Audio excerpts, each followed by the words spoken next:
feel like I always do this. Anyways, welcome back to some more Higurashi. Last time, Ryun At is dead, and also partly Hanyu's mother. And Hanyu has left the temple and her family to go stop this demon. That's somewhere in the village, or nearby. So yeah, let's just get right into it. A vast number of silent husks littered the earth. A smell like rusted iron enshrouded the air. Thick, cloudy liquids melded with the dirt to become mud, and even more juices from the bodies accumulated to form rivers. The moonlight illuminated the remains of pure pandemonium. It was a sight so merciless and gruesome that it was enough to make hell seem like paradise in comparison. Jesus. Gaboo! Blades as thick as lod stomped with earth-rumbling growls. It crushed the guts spewing from the stomachs that had been split like pomegranates, and burst them open like the blooming of red flowers. There was a ceaseless wet sound like a gushing fountain. It was the sound of fresh blood sprouting from the neck of what had been the leader, kneeling motionless next to it. There was nothing above it, as though it had been torn off. Sorry, let me look at this again.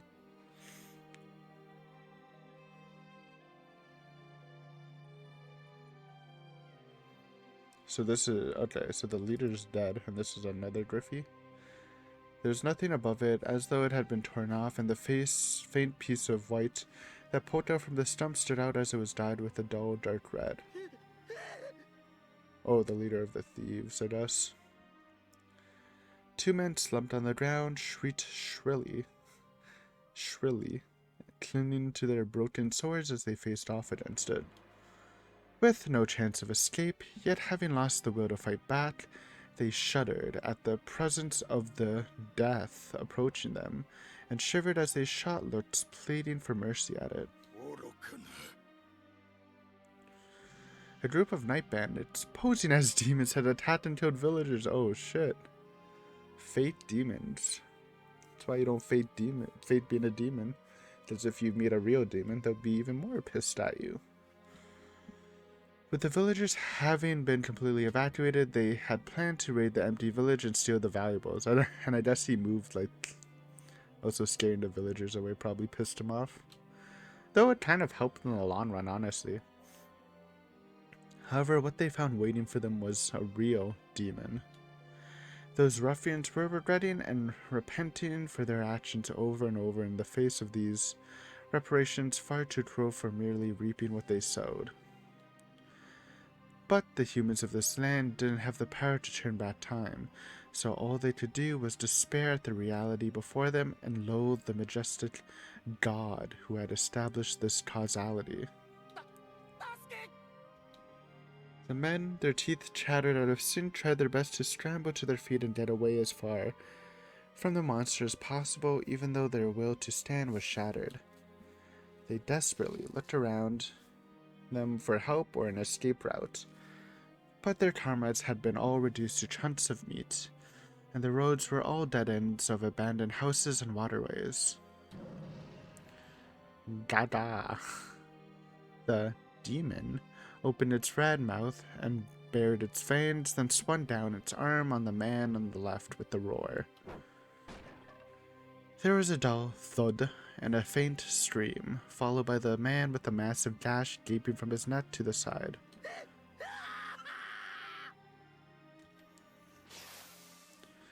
Blood splattered all over the man on the right, and he let out a half-crazed scream the moment he saw the red painting his body.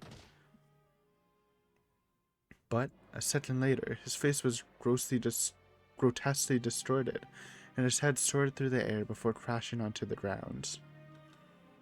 What is that noise? The monster's throat echoed with an ominous breath akin to a growl. The area was completely silent. Not even the insects were singing. Where's the Higurashi? Only this demon riddled its back in that dark world. Gawoo! Gawoo! A roar that seemed to tear the air apart with all its force rang out, and the birds that were resting in the trees nearby fell to the ground, too frozen with unprecedented fear to fly away. The demon cruelly crushed them, taking step after step as the sensation of further blood and corpses made its heart shake. It could hear them, their terrified screams of the humans. Voices calling for salvation, for forgiveness, praying to a god that wasn't even here. Unfortunately for it, the residents had already evacuated in fear of the bandits, leaving no more prey behind. Yeah, it's a good sacrifice. Plus those bandits killed people anyways, so fuck them. It's actually good. However, the fresh and juicy humans were huddled in fear in the settlement down the road, waiting for the nightmare to continue. What fools. Even if they hide, we can tell where they are by perceiving their presences alone. We aren't generous, nor malicious enough to show tomorrow to those cowards who shivered in fear and hold themselves up without trying to carve their own paths. I mean, I don't know, as a villager and a fucking demon attacked, or you think demons are attacking, I'd probably run away and hide too. Fuck that shit. That's right. That's the difference between the hunters and the hunted. That was a just privilege permitted to us strong against the chosen weak. In contrast, these residents are miserable, pathetic little creatures, crawling on the ground with tears in their eyes, begging for forgiveness while waiting for the disaster to pass by. Tearing apart weaklings like those was no longer a hunt, but a one-sided slaughter, but at least they were useful for quenching our thirst.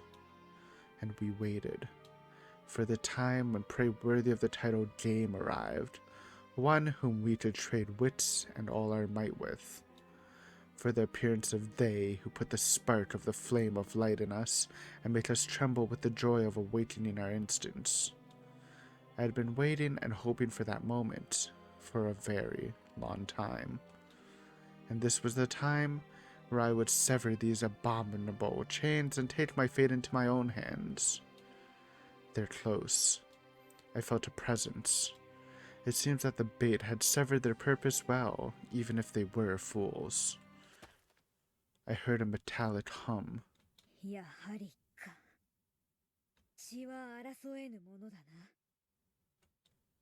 I heard a clear voice as cold as ice behind me. The moment I turned around, she threw off her cloak and drew her sword, its tip gleaming as she pointed it at me. Ooh, colored version. Look at that. Let's go. Reuse. Reuse it. The wind howled. Amidst the dance of flaxen hair, the hood covering her head was blown off by the breeze, clearly revealing two horns faintly shining in the moonlight, and her red eyes that shone brightly even in the darkness cut through the night with a sharpness that clearly surpassed humans.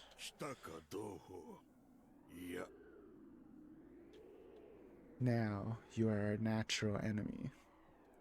The Putis, who had inherited the blood and soul of the Ryuin, who existed to hunt the Griffies and teach them death. And my most formidable rival.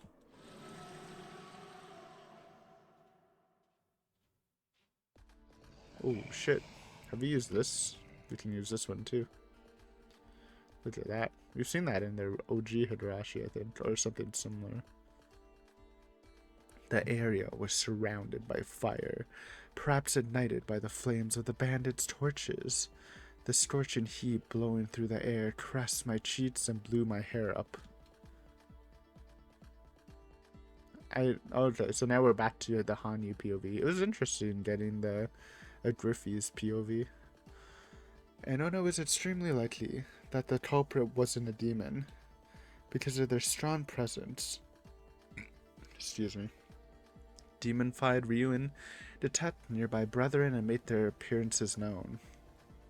Since even a Putus such as I hadn't sensed anyone, I was sure that it had been the work of miscreants not of this region, who had made use of the curse's name. Even so, I let them run free to use them as bait. For demonified, refused to be lured by their moderate hostility and bloodlust. When that happened, that prey with the blackened heart would be overwhelmed by the sheer difference in power, be slayed when their souls were painted white with fear and powerlessness, and their guts lovingly eaten. There was no profound reason for it. The logical answer was that it was merely to make themselves known, and they kept seeking indiscriminate massacre to sate those shallow desires of theirs, and continue living off bloodshed and tragedy, which made this brand of foolish bandits the perfect bait for demons. And there is one more thing. The reason they were trying so hard to make themselves known was because they sought a battle with us Putus. Griffies bear hostility towards Putus from the moment their instincts awaken. Not due to any self-defense instincts or hatred of their own kind, but because they simply want to fight. Berserkers / strength seekers sort of thing. Just like how I once pondered my own death, they sought to discover the nature of death. And what they want isn't prey who will go down without a fight, but an opponent with which they can battle to the death. In other words, a relationship isn't that of a hunter and the hunted. We are beings created by a bloody causality where we are drawn to each other in search of our own reason for existing. It truly was extremely revolting. However, I could sense an impulse buried deep within me, trembling with joy. Put another way, it was the stirring of the hunter blood sleeping in my instincts, greedily seeing each in search of prey.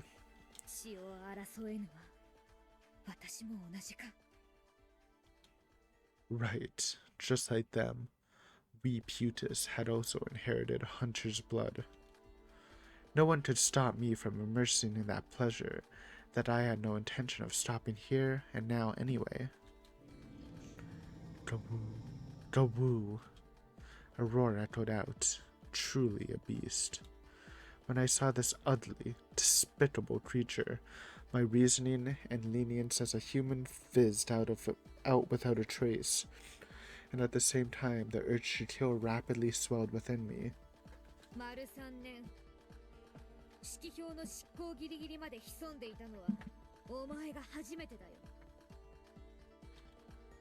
I took a step forward. I watched the monster's actions carefully, without letting my guard down a second, while slowly but surely closing the gap with my tiptoes.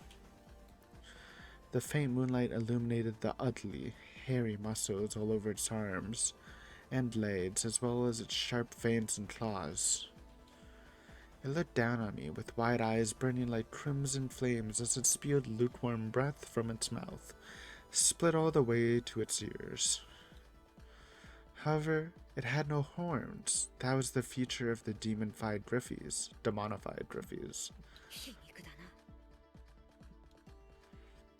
Because I had horns that not even these monsters possessed, I was called a demon and not allowed to live as a human. And the Griffies used these horns as a sign to bare their fangs and attack me. In other words, we were both demons with opposing intentions. Even so, I would lament no longer.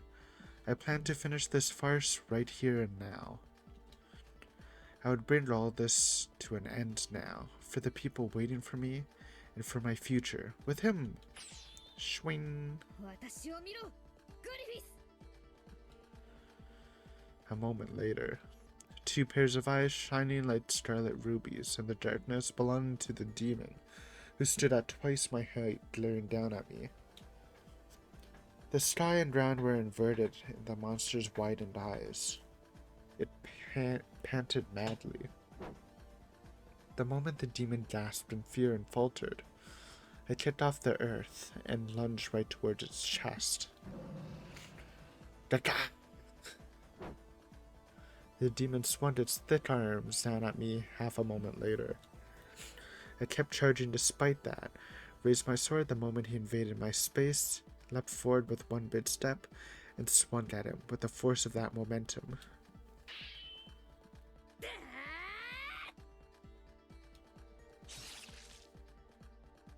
Gsh, psh. The demon's steel-like claws tore my right sleeve, but I dodged in the nick of time, sliced forward, and dug the tip of my sword into his side.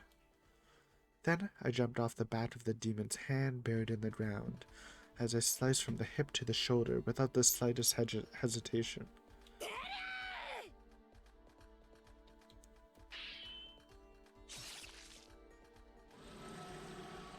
Gawoo!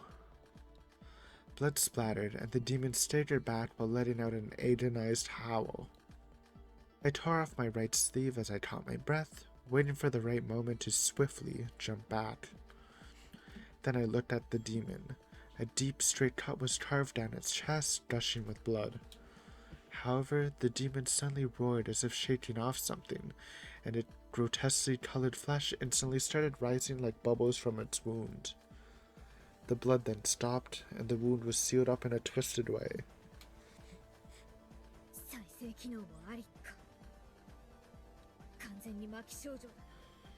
Terminal symptoms! They said the line.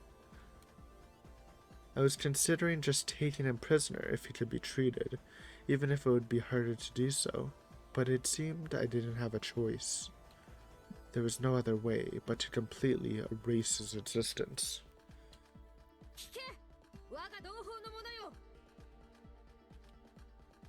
I mentally apologized to Riku as I tore off my remaining left sleeve in one go and threw it away. Then I moved to my left foot forward and stood with my sword at the ready as I quietly focused my mind on a single point.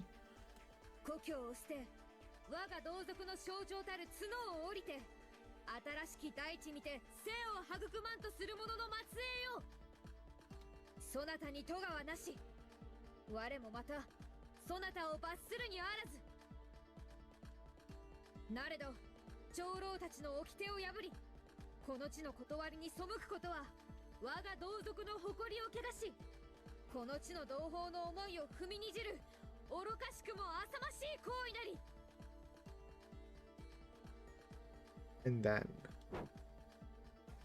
I slowly pointed my lighter left arm at the demon, pulled back my right elbow like I was drawing a bow, and held my sword at my level. I placed the sword bared tip on my left palm. Next, I rammed the gleaming sword across my upper arm, gushing with blood from the fresh wound as it speckled my sword in crimson. It's the CG again. It was the Teruri Galkia pose, the Twin Earth pose. A refined one-hit kill thrust technique used to compensate for the disparity in physical strength and stamina against the demonified Griffies, which could deal fatal blows even when weakened. The Ryuo is normally a single-edged sword, but it changes shape when you cast the incantation, and branching blades thrust out of it from the left and right to cut through the body's internal tissue. Okay, so this might actually be the Giga Sword. I was saying it doesn't look anything like it, but what she's describing sounds like the Giga Sword, I think. Thus, with a single stab, it severs the heart's 4 blood vessels and sends up Putis's blood into their vitals, which is a lethal poison to a Griffies, destroying their body from their inside out. I have slain many of my race with this technique.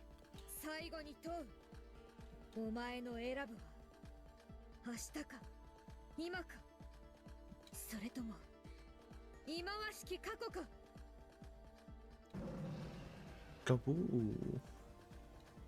The demon roared and started charging at me in a in lieu of an answer.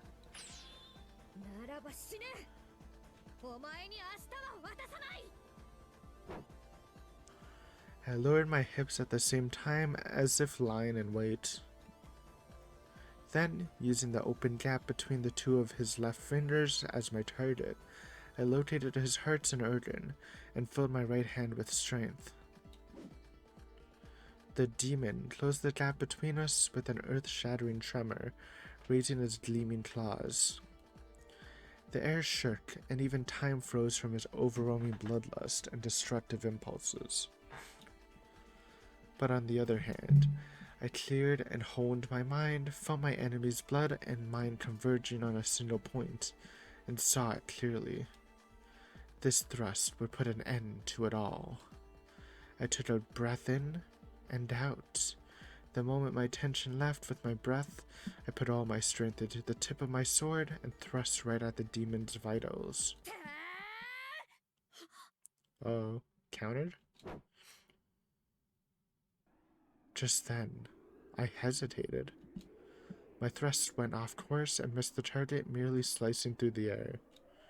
That was my strongest and sole technique that I had never missed with once. The price for missing was leaving myself wide open. Go-ah.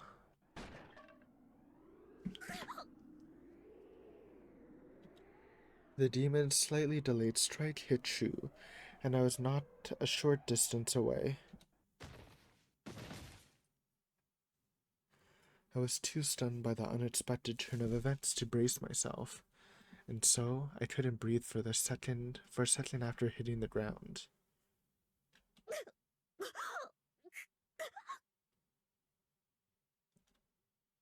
I coughed violently as I held my side and stood up.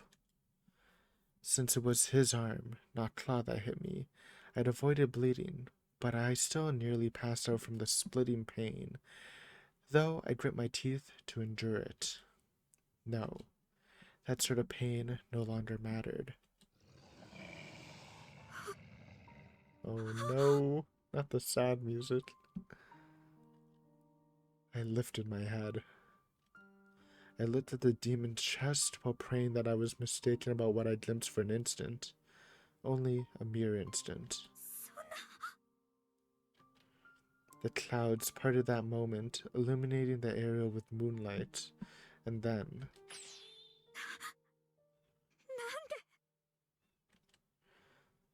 I saw it clearly with my eyes adjusted to the light.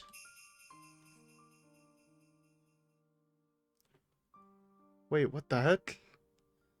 That's the necklace I gave Ritu when I left? How?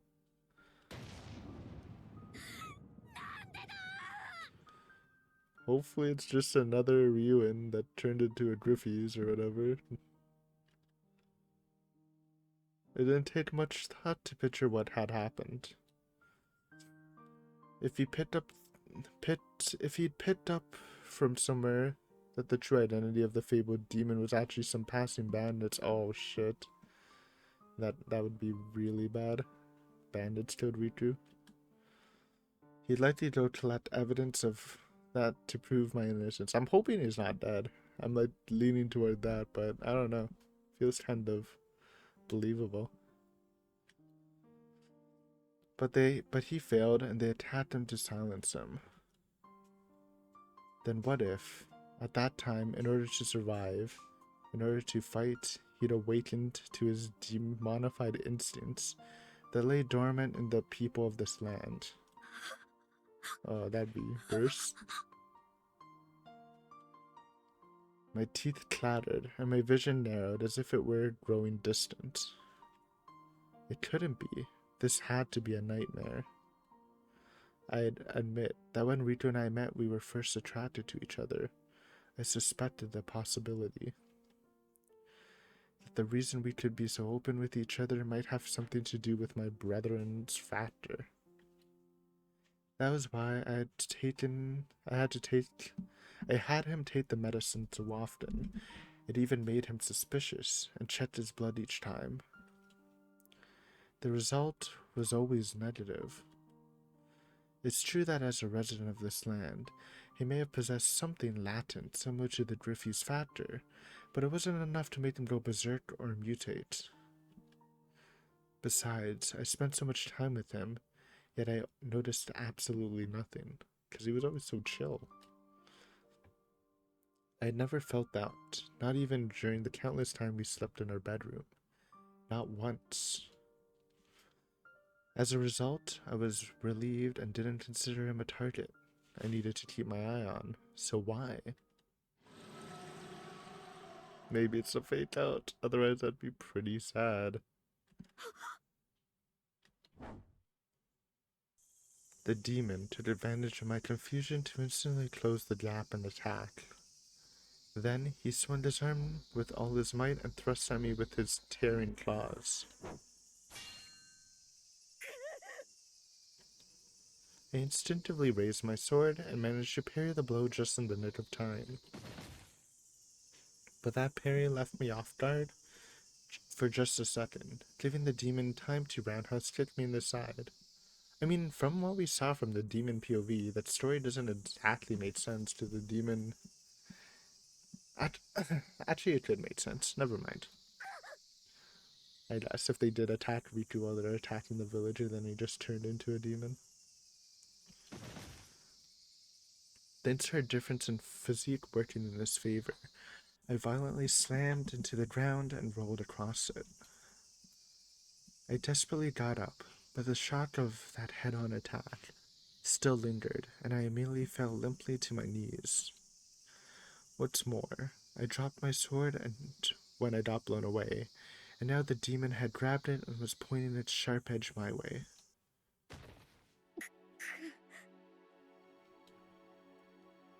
I instinctively gasped from the danger of the situation, but I never took my eyes off the demon, catching my breath to match its every move. He seemed confident in his victory, now that he'd taken my only weapon, but on the other hand, carrying an unfamiliar object only hindered his own movements.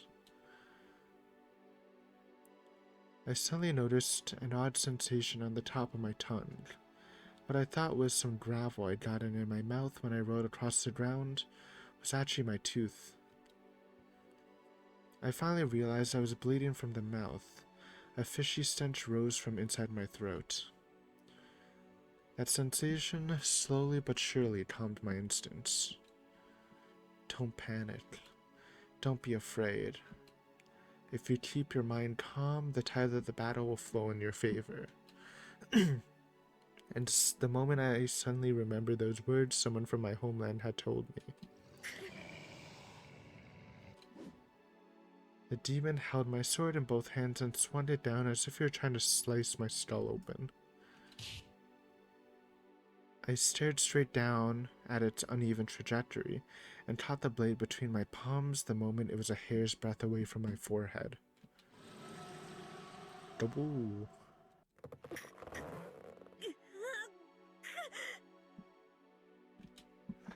Though I'd stop it, the demon filled the sword with more strength. Every time the tip of the blade slid down my palms and pierced my skin, blood from the wound trickling down the sword. The blood passed through the sword's guard. It oozed from the handle and stained the demon's hands, burning him. Oh. Yow.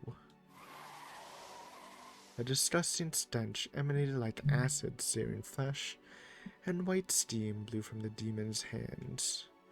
He immediately let go at the unexpected pain, and I seized the chance to back off and spit the tooth in my mouth right at the demon's eye. Good strats.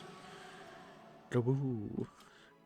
The surprise attack hit him right in the eye, causing him to partially rotate the sword from the recoil, allowing me the opportunity to grab the handle. Then, I flashed the blade using the recoil from my twisted upper half and sliced through his breastplate with a reverse shoulder slash. Gaga! The demon screamed loud enough to tear his throat apart, held its wound, and backed off. As the sword had putrid blood on it, steam rose from the wound as it burned. Then chunks of flesh rotted away and fell to the ground with a charred stench.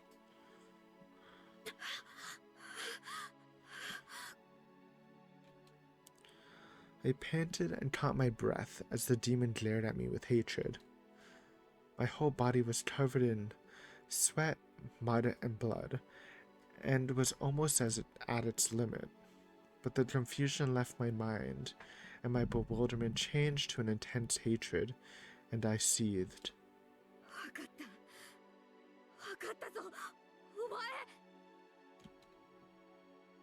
That's right.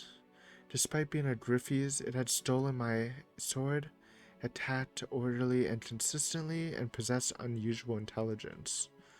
I gasped when I finally realized what it was, and grit my teeth when I understood what had been feeling off for a while now. So it's not Riku, I think. I think it is literally another Putus that turned into a Griffey's.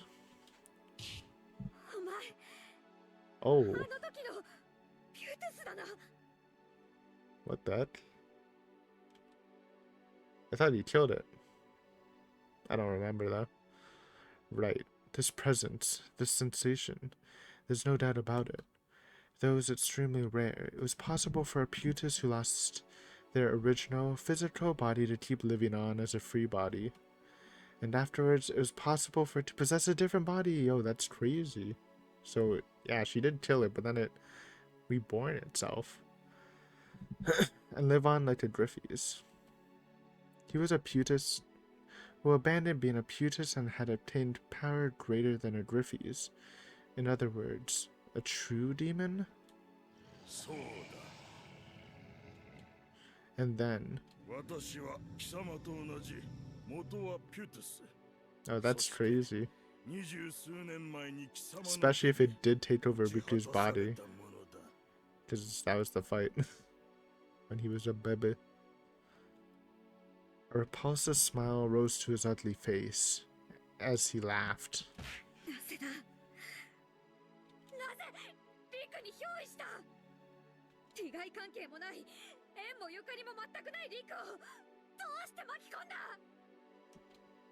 No.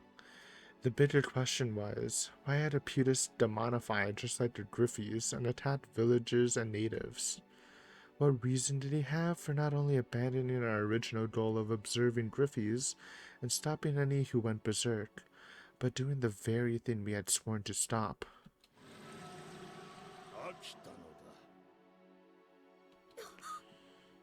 Damn.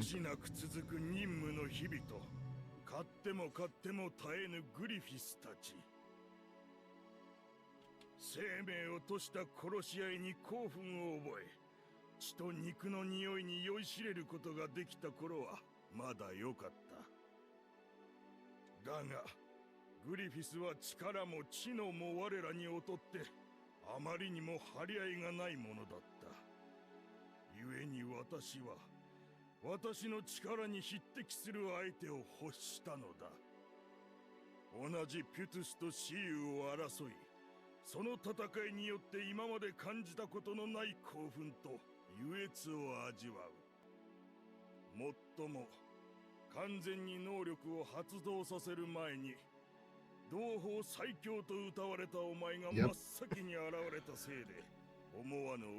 That's how you do it. Beat them before they get full power.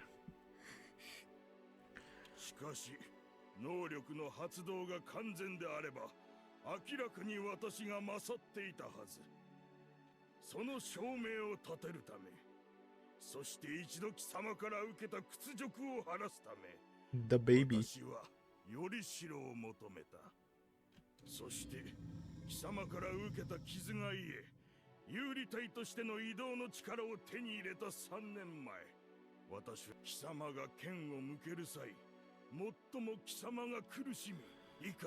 Damn, it really is Riku. That sucks, man. I did not want him to go out like that.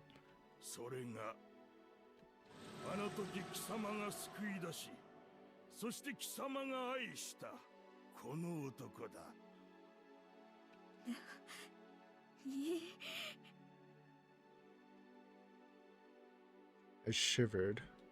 My whole body, violent, trembled from head to toe, and I couldn't stop it. I remembered. I could clearly remember now. He was definitely that stump who got Griffey's involved in violence along with staining his own hands in slaughter. The one who nearly destroyed Onidafuchi village. I thought I defeated him for sure back then.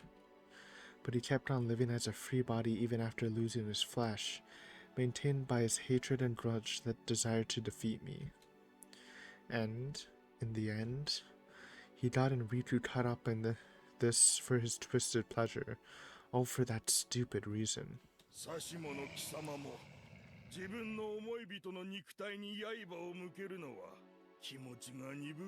that a real fight though? I mean, I guess it is to him, if he thought 20 years ago ambushing her was still winning. I don't know, he seemed kind of like the guy that wanted a one-on-one, but I guess fighting to him is like winning with any method available, which is a reasonable mindset too.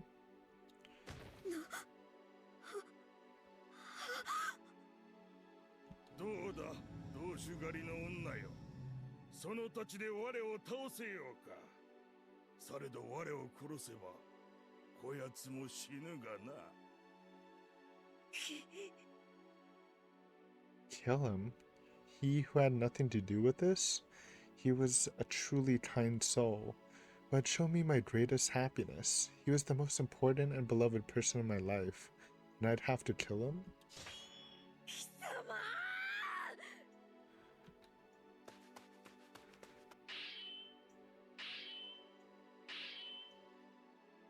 Unable to hold back my surge of rage, I tipped off the ground with a blood-curdling scream, erased all the pain in my body from my mind, and slashed at the scum before me.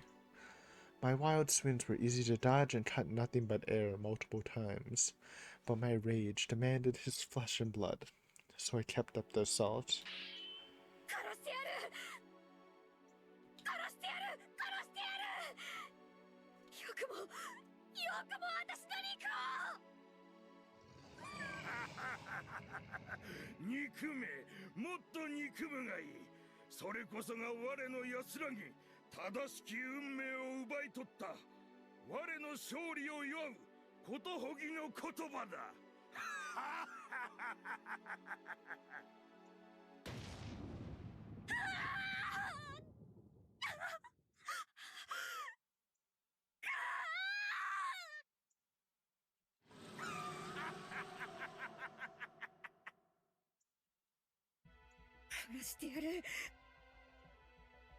Oh shit. I think he's gonna die.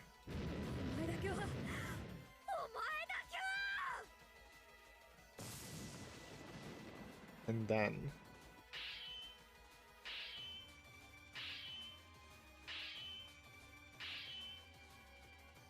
I swung, slashed, thrust, and rotated my sword at the demon as though I'd lost my mind. But in contrast to my raging emotions, my body was rapidly exhausting, slowing my actions. They were so unsightly and pitiful that I couldn't tell if they were even attacks anymore, or mere child's play. The demon swung at my neck right then. I quickly parried with my sword, but it was blown away by that unavoidable gale, and stuck itself into the ground by a tree not too far from me.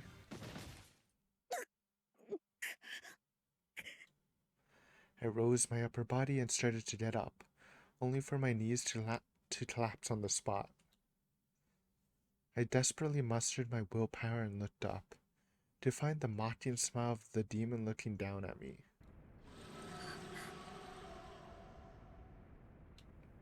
I couldn't move anymore. I couldn't stand. I couldn't fight fate, even if it had been cruelly twisted.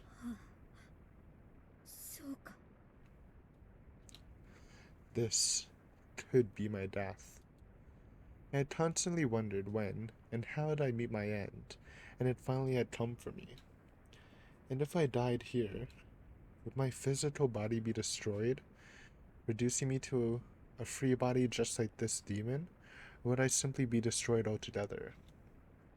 Either way, I no longer had any way out, and now that I'd lost my place to return, I no longer had the strength to stand. Really? Is this really the end I wanted? And above all else, does he want to die here with me? 行くがよい、一つの女よ。運命は我に従い、そして新たに回るのだ。The demon said that, and slowly raised his arm.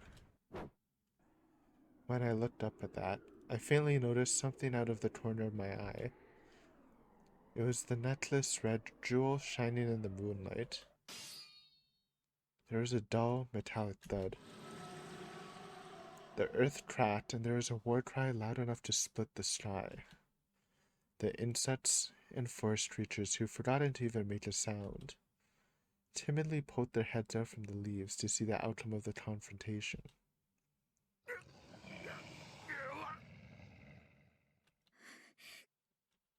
The demon strike had charged forward to crush and destroy my body and soul. It was to be the finishing blow on an opponent at death's door. But right before it could hit, I stopped the claw with my blade.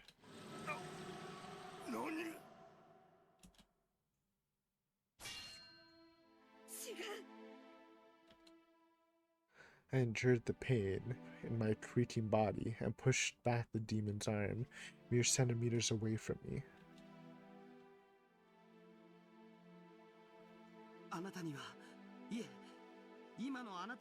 Yeah, she still has the baby.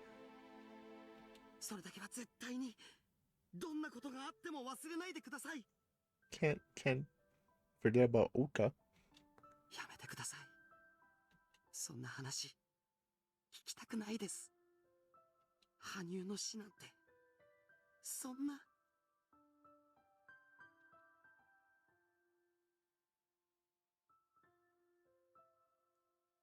Ritu's words from back then played in my mind. They made me happy, so I knew what I had to do. Screw fate! Based? Hanyu from Matsuri Bayashi, not Matsuri Bayashi, Minagoroshi wishes. My own death? Don't screw with me. There's only one thing I believe in this world, so I just have to believe in that. リクはそんなことを望まない。私の死よりも生きることを願う。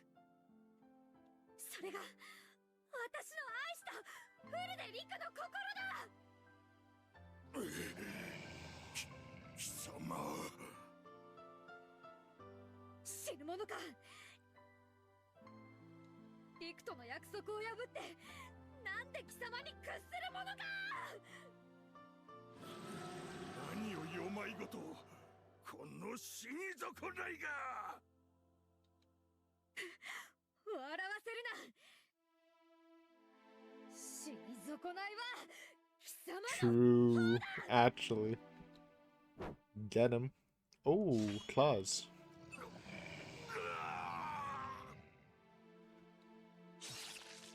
She's not, and she's not in her. I guess that was a difference, right? Because before, this was the first time seeing it in her Mito outfit, not her battle outfit. Forgot about that. The demon screamed in agony as he covered his eyes and threw his head back. The vast blood poured from between his fingers, and he stumbled around helplessly in intense pain as he lost his sight. I swiped the blood off the claws sticking out my left fingers, and bared the giant veins pouring out of my mouth. Then I glared at him with red eyes lighter than scarlet. 盗賊の爪が貴様だけのものと思うなよ、ゲロウが。貴様、まさか貴様まで鬼かを。I mean, she could always do this, I thought. I turned to the stunned demon and flashed him a cruel smile. The claw blades, a demon's power that was unconsciously invoked by rage and bloodlust. I could obtain greater than a demon-fied member of my clan by fully unleashing it, But since it would destroy my sense of reason if I used it too long, it was truly a double-edged sword. Fortunately, the demon couldn't see it with his eyes crushed. No, perhaps he was unlucky. For if he could see this face, he'd have reached the horrifying realization that I wasn't some opponent to be taken lightly. くらいはせぬ。だが、貴様は絶対に許さない。自らの浅知恵と卑劣を顧みることのできぬ愚かさを嘆いて死ね。出来損ない。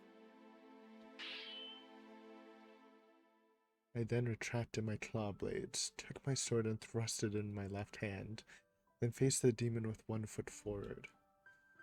I ran the blade up my left arm and donned the Turui Gautia stance, Twin Earth. The demon miserably swung his arms, perhaps having sensed that, and desperately trying to escape from the danger, but his claws cut through nothing but air, and not even their lingering gales reached me.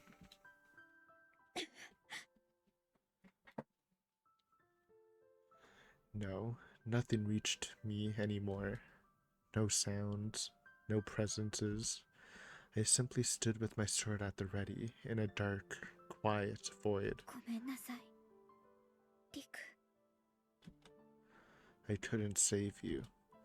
I can't smile, get mad, or spend time with you ever again.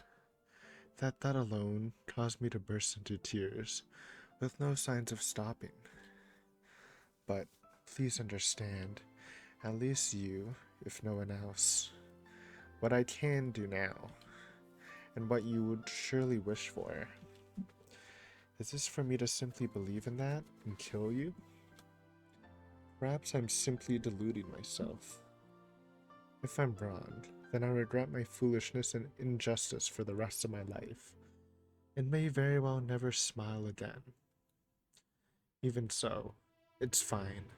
I will now become a demon. Then I will burden myself with all the sins and live as a wrathful god that will be a target for all fear and hatred until the moment my life comes to an end. こうなったらこの体を捨て違うよりしろについて貴様を Man hits his full power, now he can't make excuses, bro. You're just getting owned. That moment. Gwa, gwa. The demon suddenly stood up with a roar and faced me head on. I instinctively braced myself, but he bent his arms that were broken like toys, grabbed the necklace hanging by his chest and tore it off, and trembled as he held it out to me. まさか。なぜだなぜこの体から Based 乖離でき Riku. ない Oh shit. 離せ貴様 That's why you don't underestimate a Furude. 大丈夫ですよ。羽生。In my mind, I heard the faint echo of a voice of a man I loved with all my heart. It was that kind, gentle voice, that clear voice that would always warm my heart just by hearing it, his voice. I'd resigned myself to never hearing it again.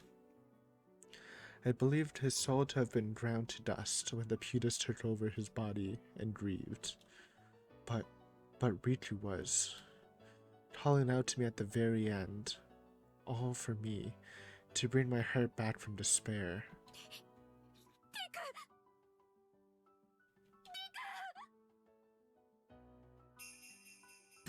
Oh shit, that's the thumbnail. That looks crazy. あなたは私の大切な羽生です。それだけは忘れない。絶対にどんなことがあっても忘れない。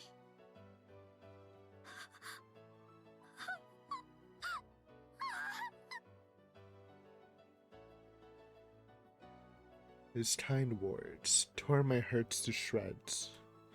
Just when I thought I had no more tears to shed, even more welled out of me, restoring patches of light to the world that had been stained black.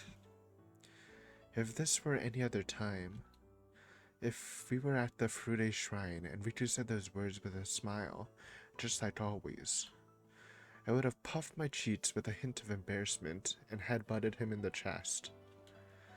Then he would gently wrap his arms around me, and I could lean on him, closing my eyes and giving myself into peace of mind. そんな世界があったんだ。ほんの少し、すぐにでも思い出せるほど近くの時間に、本当にあったんだ。My shout was empty. That memory was just sad. It brought tears and pain to my body and my heart.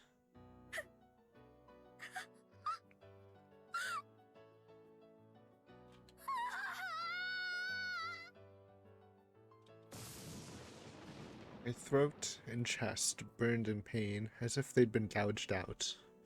I swear that no matter what happens, I will never, ever forget this pain and suffering. Never, never. リク、大好きだった。本当に世界で誰よりもあなたを愛していた。 And then, I swallowed my tears, took a breath, and pointed my gleaming sword tip at his heart. さよなら、リク。I thought I could hear a happy tone in Ritu's voice when I muttered that. I focused all my thoughts on a single point, mustered the last of my strength, and kicked off the ground. やめろ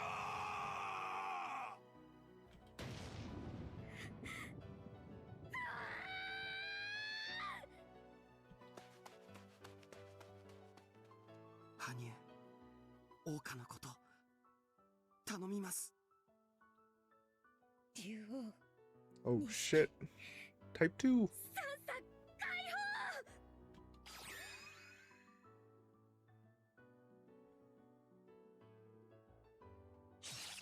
放。 Bye bye.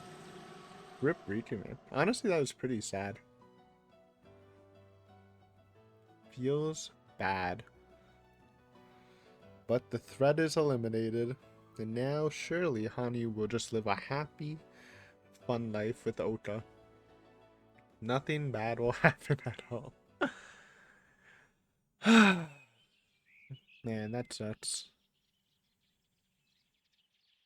Anyways, guys, we're gonna have to end it there. As always, thanks for watching, and I'll see you next time with some more Higurashi.